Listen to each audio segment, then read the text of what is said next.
চিত্ৰকলা বিদ্যালয়ৰ সৌজন্যত আৰু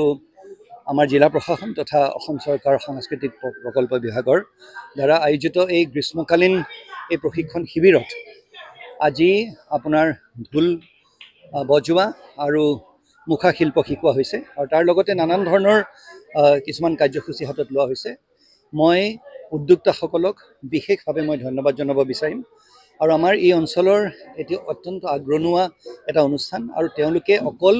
আমাৰ এই চৰকাৰী গ্ৰীষ্মকালীন এই শিবিৰেই নহয়, তেওঁলোকে সময়ে সময়ে অত্যন্ত সুন্দৰ কিছুমান সমাজমুখী কাৰ্যসূচী হাতত লৈ শিবিৰবোৰ পাতি থাকে আৰু তেওঁলোকক ধন্যবাদ জনাব বিচাৰিছোঁ আৰু ছাত্ৰ ছাত্ৰীসকলক বিশেষভাৱে অনুৰোধ কৰিব বিচাৰিছোঁ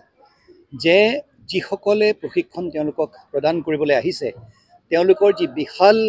ব্যক্তিত্ব অকল মুখা শিল্পই বা ঢোল বজোৱাৰ ক্ষেত্ৰতে নহয়, তেওঁলোকে আৰু বহুখিনি দিব পাৰিব। ছাত্ৰ ছাত্ৰীসকলৰ ওপৰত নিৰ্ভৰ কৰে কিমানখিনি তেওঁলোকৰ পৰা গ্ৰহণ কৰিব পাৰে। এজন দিগ্গজ পুৰুষ, এজন অসমৰ শিৰফুটা এজন শিল্পী আজি তেওঁলোকৰ ওচৰলৈ আহিছে আৰু তেওঁলোকৰ মই ভাগ্য বুলিয়ে ক'ম আজি তেওঁলোকৰ ওচৰত চাপিছেহি